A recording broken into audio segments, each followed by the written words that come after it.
8 ऑगस्टला संगीत सूर्य केशवराव भोसले नाट्यगृहाला आग लागली। या आगीत हे नाट्यगृह जळून खाक झालं।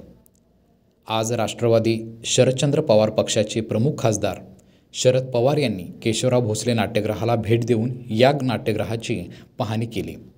केशवराव भोसले नाट्यगृहाचा जुना ढाचा तसाच ठेवून अत्याधुनिक अशा सोयीसुविधा उपलब्ध करून केशवराव भोसले नाट्यगृहाचं नूतनीकरण करावं अशी मागणी कोल्हापुरातील कलावंतांनी शरद पवार यांच्याकडे केली आहे।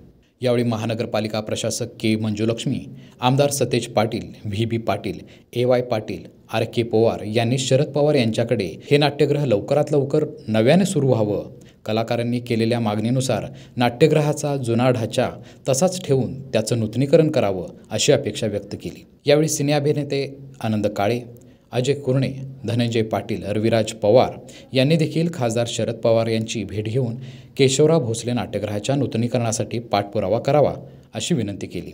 यावेळी अनिल घाटगे, सुहास साळोखे, सुनील देसाई, रामराजे कुपेकर यांच्यासह राष्ट्रवादीचे पदाधिकारी आणि कलाक्षेत्रातील मान्यवर उपस्थित होते।